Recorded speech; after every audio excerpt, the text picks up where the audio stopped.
Committee chairman and members, thank you for holding this this public hearing and listening to the voice of the people on this very important matter. So I come to you, my name is William Huston. The group that I work with is actually called Shale Shock Media, and we do documentary work around this whole shale gas invasion. That's the word that I'm hearing people use now. I've been doing this for about 2.5 years, and I've been researching and blogging about this. So one thing I want to start out by saying, I am going to speak to the regs. One thing I want to talk about is that there is a concert of concurrence from everyone that we should trust the science. And I just want to point out a couple of gotchas with that. I have a background in science. I have made a career, almost, I hate to admit it, 30 years of working in the sciences, computer science. So there are some limitations with science, and I just want to point them out. So first of all, if some people speak as if there is an absolute authority of science, and I would suggest that this is a form of dogma that actually is against the basic principles of the scientific method, and that is the appeal to reason of the conscious observer. That's why science descended from the theocracy in the Middle Ages, as a rebellion to the revealed truths that only the clergy held and could understand. Whereas with science, we can prove it to ourselves. And it's very similar to democracy, where democracy descended from the royal classes because we said we can rule ourselves. We don't need, some royal class. They're not special. But I would suggest that anybody who believes in the infallibility of science, the completeness of science, the certainty of science, well, I would suggest these people are not keeping up with the literature. This is the literature of the 20th century. We're in the 21st. I would point to Werner Heisenberg, Kurt Gödel, Thomas Kuhn, David Hume. I mean, there's all kinds of problems and limitations with science. One of my favorite is Karl Popper's criterion that all scientific truths must be falsifiable. I'm not making this up. You can check it out yourself. So we have to be really careful about trusting the science. There's a lot more dimensions to our experience than just the rational. And we need to be, this is such a critical thing. I assure you that when a young mother is trying to decide what food to give her baby, she's not using peer-reviewed white papers. She's using her senses, all of her senses, her body, her sight, sound, smell, her intellect, all of it. And that's what we need to be doing with this issue. Okay, so now then, I have been traveling all over Pennsylvania, and what I will tell you is, despite what you are being told, the cases of water contamination, really extreme health impacts, and abuses to property rights, and abuses to democracy is rampant. In Bradford County and Susquehanna County, that's where I've been concentrating because it's nearby. But, I know Clearfield County, Washington County, the places around Pittsburgh, they're pretty bad too.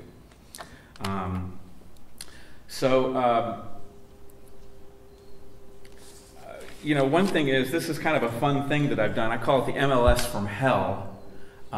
This is it's abandoned properties that are no longer habitable in Pennsylvania, very close to here. There's actually 3. This is one on Paradise Road. Isn't that ironic? Paradise Road in Bradford County, PA. And I put Aubrey as the real estate agent from hell, Aubrey here, because he owns this house now. Chesapeake Energy bought this house for below market rates. This is what is coming to New York. So that's just one example.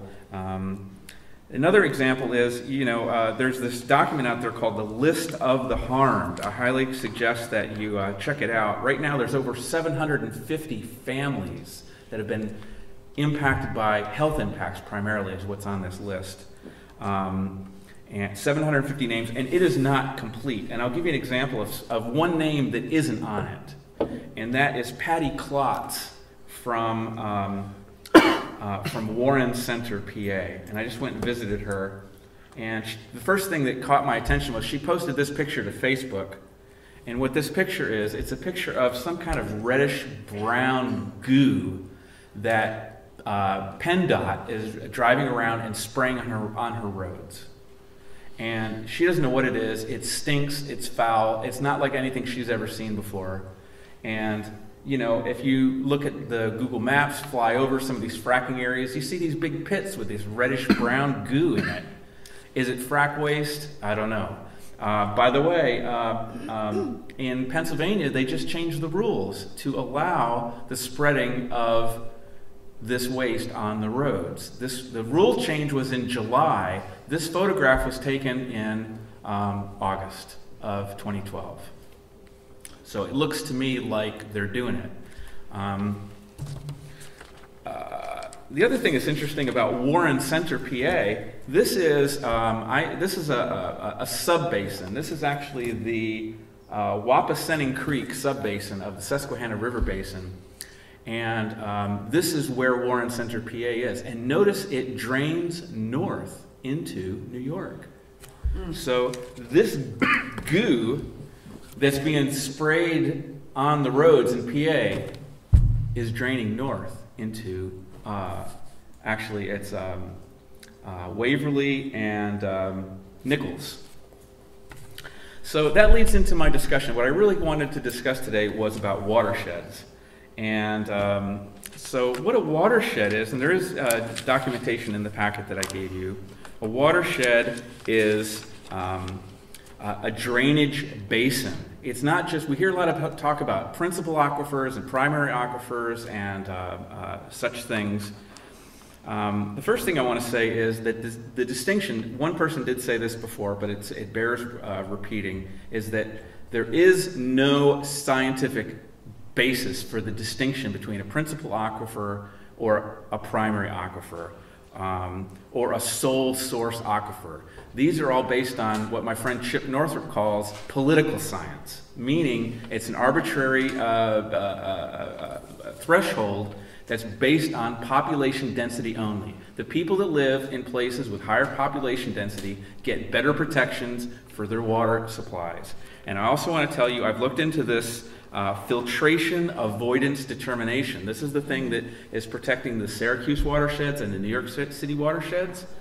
If you really look into it, here's what it's trying to say. Our water supply is especially pure, therefore it deserves special protections. That's the basis for it. It seems to work against something that's in both the New York State Constitution and also the U.S. Constitution, and that is equal protection of the law. What's good enough for the New York City watershed is good enough for ours.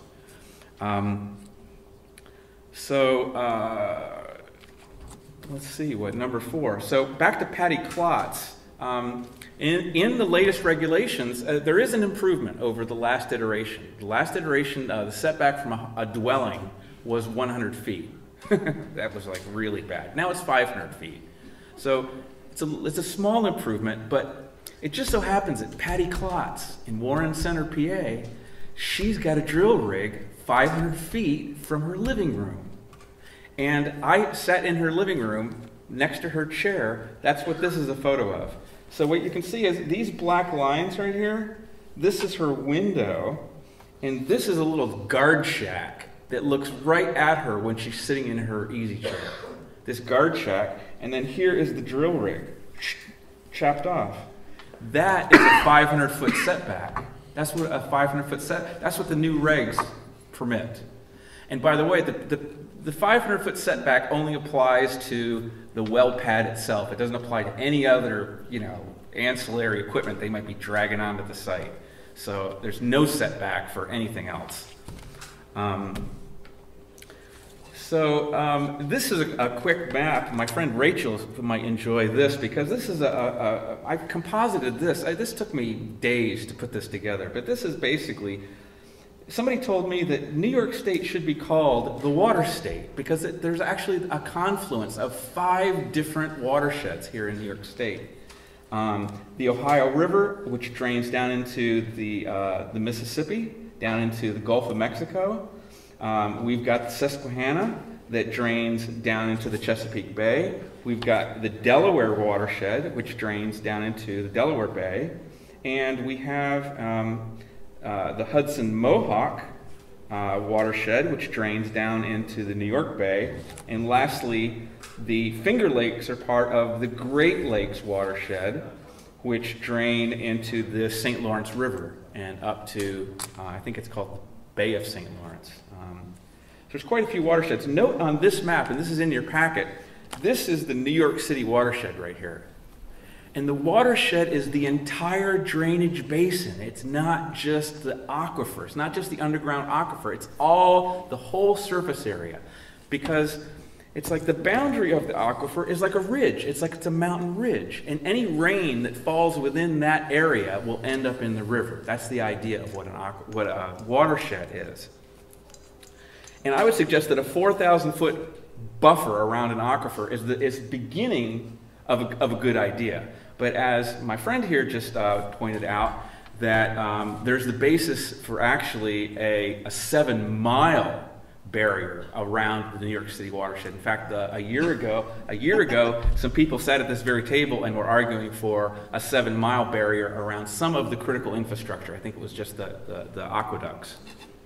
Mr. Huston, I need you to I'm sorry? Wrap it up, please. Ooh, wrap it up. Okay, I'm sorry. So this is where I live in the city of Binghamton. I live in actually town of Union, but I'm just downriver from Binghamton. This is something which nobody has talked about. Nobody is talking about. Nobody is talking about it in the press. Nobody's talking about anywhere. But there are, right now, 98 unconventional gas wells. That's like hydrofracked gas wells within the city of Binghamton watershed and the town of Union watershed. We get our water. Our water is influenced by the river. City of Binghamton takes their water directly from the river.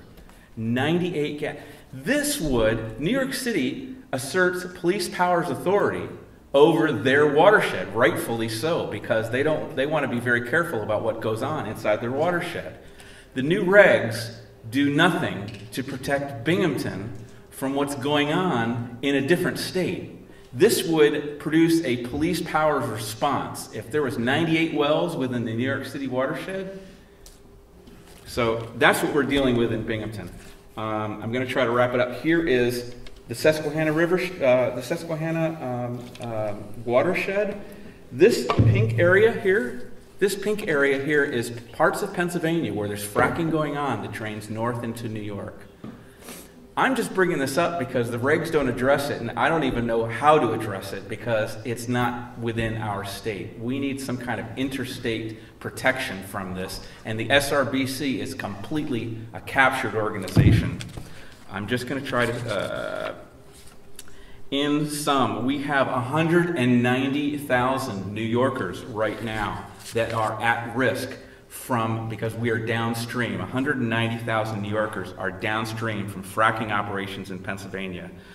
My last point about the regs, which I haven't said before, and I'm just only bringing this up because it's never been said before. I haven't heard anybody say this, but the greatest impacts, I took an airplane ride over Susquehanna County, Pennsylvania, I'm trying to rush.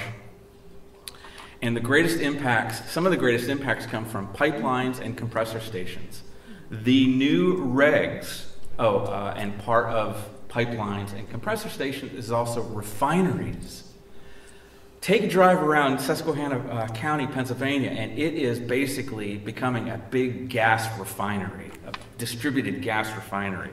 They have permits for 27 compressor stations in Susquehanna County right now, and the new regs are silent on compressor stations, pipelines. There's no setbacks, there's no siting requirements, there's no emission requirements, nothing, zero, nada. So, you know, these regs are a joke. These regs are pathetic. They really need to, this should not be being moved forward upon right now. So, thank you. Thank you. Mr. Snyder.